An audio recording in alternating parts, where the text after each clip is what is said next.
Hello, everyone. Thanks for joining and welcome back to Wall Street Bullion. Our guest today is the legend himself, the Robin Hood of Wall Street, Greg Mannarino. Welcome back, sir. Thanks for having me, bro. It's really great to be here. Yeah, it's a huge pleasure having you come down to Wall Street Bullion. I wanted to get you on to talk about all the craziness that's happening in the markets, silver, gold, all the, let's start off, I guess, with the U.S. economy. Where do you see the U.S. economy going in 2025? What's worrying you right now? It's going to fall apart like the rest of the world. None of these policies are going to change anything. It all comes down to what I've been telling people for a freaking decade. That is massive currency devaluation. It's going to get a lot worse. It's going to accelerate here in the United States and unfortunately around the world. The central banks running the show. They're not done.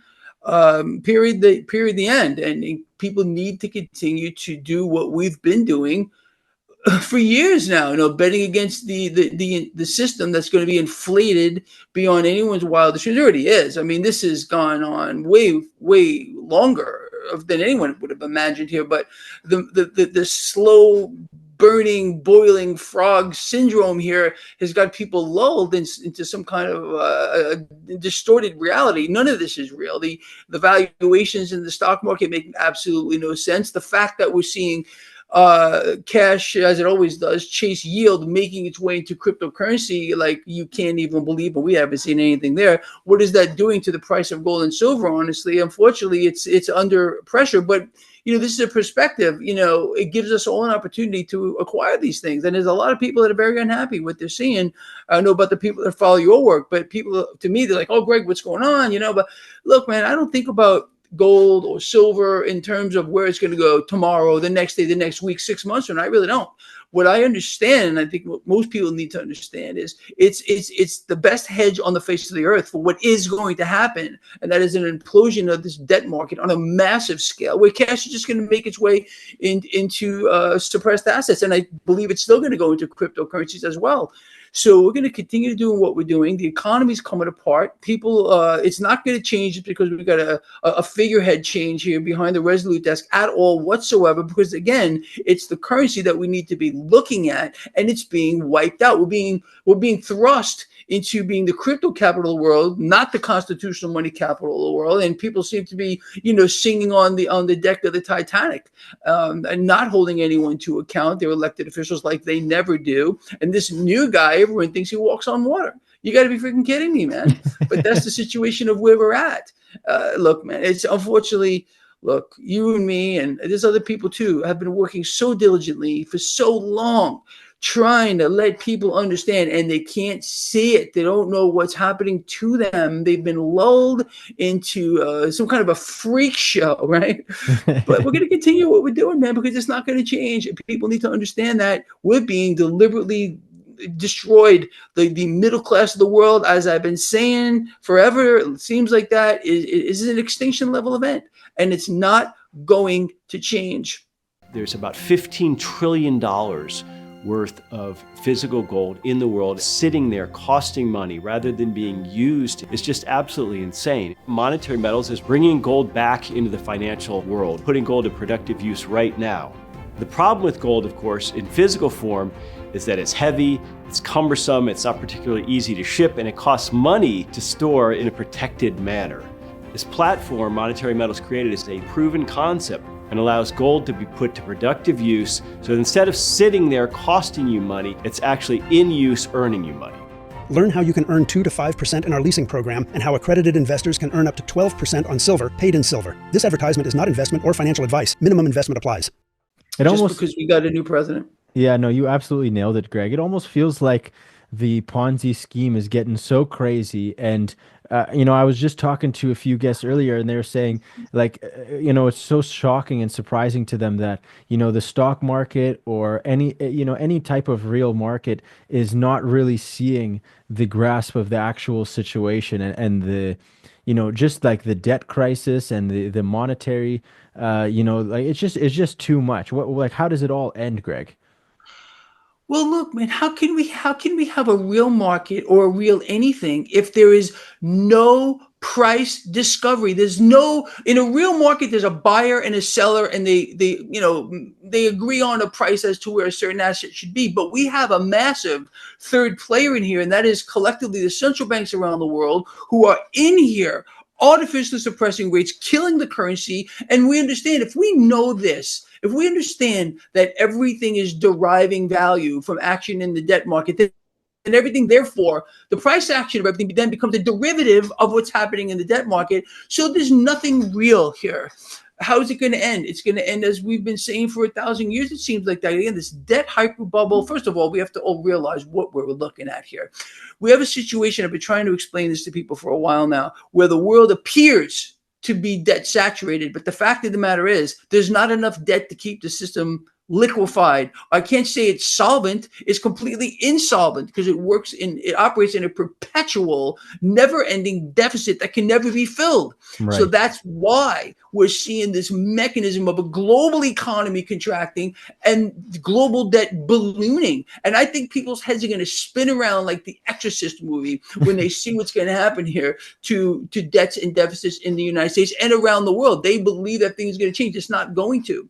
And again, it's almost, we have a cult that has appeared here in the United States on a grand scale.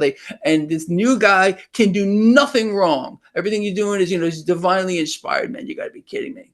But that's what's going on here, and people don't get it, and that's okay too. Because again, there are some people that are going to get through this because they understand it. They can think outside the box. There are too many binary, almost linear in a way, a linear but binary thinkers that can't break out of how they've been lulled and psyoped into believing what they're seeing is real, that there's actually going to be some kind of real change. They can't stop.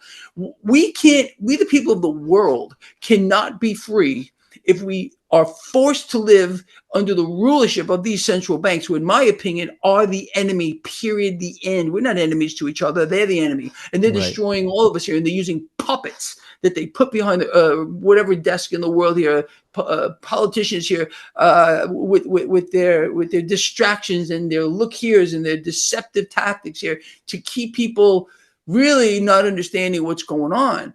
And there are some, and like I say, that people that follow our work that get it. And that's good, man, because I've been telling people for this for years, and you probably heard me say it. This is really a natural selection that's going on. Right. Some people are going to get through it. Most people are not. And unfortunately, there's going to be pandemonium in the streets. And that's what they're setting up here. They're creating dependency on the current system. And that's what we're being bridged right now into the new system, making cryptocurrency right now mainstream. I love crypto. You know me. I'm a big crypto guy. I own a lot of this stuff. Right. Bitcoin's my largest holding. I just bought more XRP, as a matter of fact. But look, man, we got to play the game. This now, right now, has become, for me at least, it used to be enjoyable to watch the flow of cash through the markets, how it moves. But now it's become like a job. We have to take on more risk than we've ever done before, in my view here, to just keep our heads above water, to stay ahead of the situation.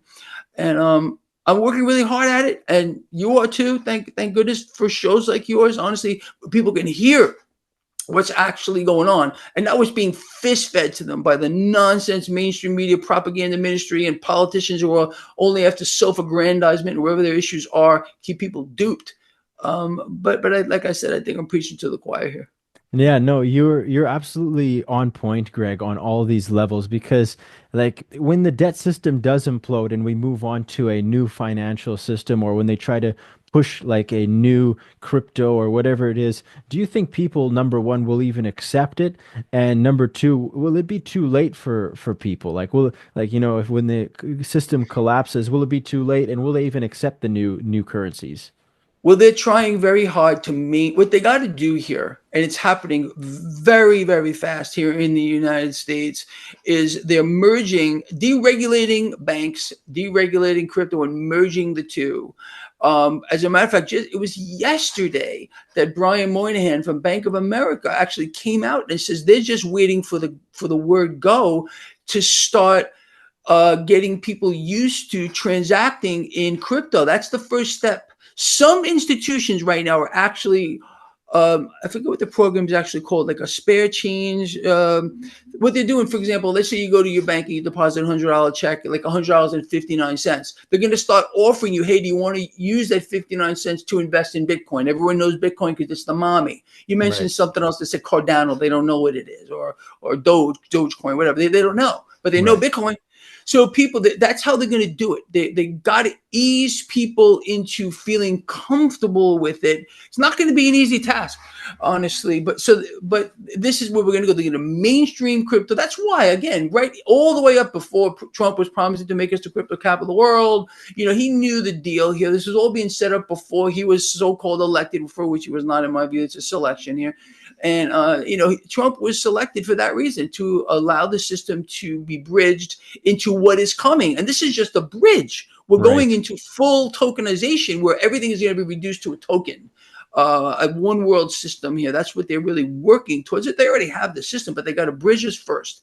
Will people accept it? Some people are not going to, no doubt about it, but they're going to get the masses to accept it. Now they got to create more dependency on the current system, which they've been doing for a very, very long time. They Right. got to pressure the consumer, and the consumer is going to be pressured further by the currency being devalued. By people are going to be looking at Bitcoin now at 105, 107,000, whatever it is, and it's going to be going to 120, 130. They're going, what am I doing? Why am I not investing in this stuff? I mean, I can't believe people aren't already. I mean, I came out when Bitcoin was 17,500. Of course, I was ridiculed and everything. I said, people, stop buying this stuff. Actually, it was interesting. I rode Bitcoin quite a while, up and down. Bought it a lot cheaper than that. Bitcoin was around $6,000. Got out at around 30. This is years ago. I told people, get out at 30, and of course, and I got called out for that. Then we cratered.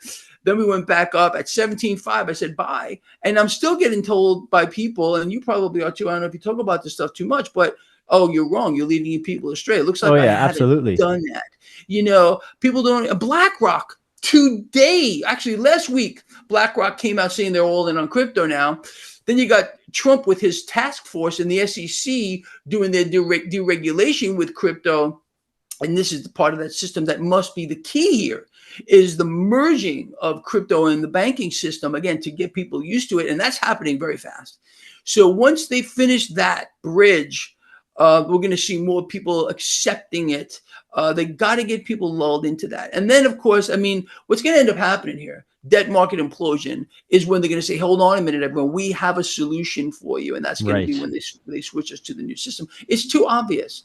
Hello, my fellow silver and gold stacker. I just wanted to say thank you so much for watching the channel. Subscribe, please like the video, and also hit the notification bell. Keep stacking. Where they're going with this and how it's going to work out. And people are not ready. I think part of your question was, how are people going to deal with it? But I don't think they're ready, man. Some people are. And I think people like you and me, and there's a lot of the guys and girls out there trying to do the same thing, trying to get people to understand that they got to be ready for this, because it can happen at any moment. The system is a liquid. They're going to pump it with more debt just in an attempt to keep it up, the appearance of the system functioning. But we have a problem in the debt market. Up until just a couple of weeks ago, the debt market was in a lot of trouble. I came out telling people, I said, if they don't jump in here immediately, central banks stop buying the debt, it was over. What happened? The week after I said that, bam, global bond yields started to drop. Here in the 10-year yield in the United States has been cratering, and the market has gone back up. I mean, I don't know what people need to see to understand that this is how the system actually functions, and they better start doing something about it. Otherwise, they were going to end up on the losing side of this. And, is it going to work? Is the real question. Are they going to be able to keep the system pumped up? It's going to take a lot of debt buying. Well, first of all, the central banks have to create cash out of nothing, currency, and then buy the debt with it to keep the system, the appearance of it functioning, going. Is it going to be enough to do that? Maybe, but at one point it's going to end, but not at a point of our choosing. I think Right. sincerely, it's going to be when they collectively decide. For example, going back to recently when I said, if central banks don't act to start pumping the debt market collectively, we were in trouble. And simultaneously, we watched it overnight happen. That's what they're going to do too. It's a coordinated effort with world leaders to bring down the system to allow the new one to be implemented. And it's unfortunate, but that's where we're going. And people are going to suffer. People are going to suffer all over the world. How they're going to get people to obviously accept it is by presenting them with the same scenario. Problem. We have a problem, everyone. Right. Wait for the public reaction, and then here's the solution. Of course, it's a solution in their favor. It's always the same. And that's what they're setting up right now by hyperinflating this debt monster that they're involved in here on a global scale. Yeah, you know what, Greg, you absolutely nailed it point for point because I genuinely believe that this debt crisis is just going to implode sooner or later, and I think it's going to be a lot sooner than later. And yeah, we're just heading for like absolute catastrophe because yeah, people just can't afford it anymore. Like I'm living here in Canada, and the prices, and you could tell that the currency is worth nothing anymore. It's depreciated to the point where it's like a point of no return. But I want to thank you so much, Greg, for coming down to Wall Street Bullion. I'm going to put all your links in the description below. Everyone watching, please go hit those links. Please follow Greg on the social medias. And then, yeah, Greg, it's such a huge pleasure having you come down, sir. Thanks, man. It's great to be with you, honestly. Yeah, talk to you soon. You too.